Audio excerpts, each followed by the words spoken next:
હાલ કોલગેટ કરતા લોકો માટે એક દુઃખદ સમાચાર સામે આવી રહ્યા છે।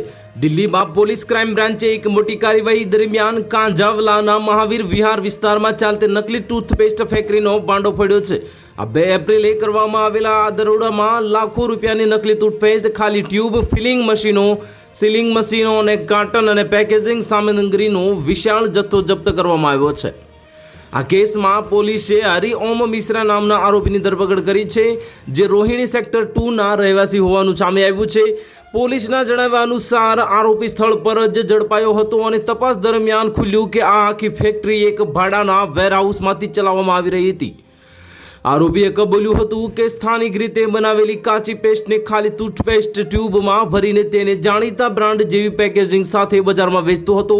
આ કામ માટે તે કોઈ પણ પ્રકારની માન્ય લાયસન્સ કે અધિકૃત મંજૂરી વિના ઉત્પાદન અને વેચાણ કરી રહ્યો હતો, એટલે કે ગ્રાહકોને અસલી પ્રોડક્ટના નામે નકલી વસ્તુ વેચીને છેતરવામાં આવી રહ્યા હતા। પોલીસે આ કેસમાં BNS અને કોપીરાઇટ એક્ટની સંબંધિત કલમો હેઠળ કેસ નોંધ્યો છે અને વધુ તપાસ ચાલુ છે। ટૂથપેસ્ટ એક એવી વસ્તુ છે જેનો ઉપયોગ દરરોજ થાય છે અને તે સીધો આપણા મોઢા અને દાંતના સ્વાસ્થ્ય સાથે જોડાયેલો છે।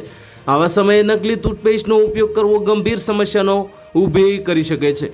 તો હાલ માટે આટલી જ મળશે નવી અપડેટ સાથે। જો તમને વિડીયો પસંદ આવતો હોય તો વિડીયોને લાઇક કરી દેજો, ચેનલને સબસ્ક્રાઇબ કરી બાજુમાં આવેલા બેલ આઇકનને દબાવી દો, જેથી તમને આવા સમાચારની અપડેટ મળતી રહે।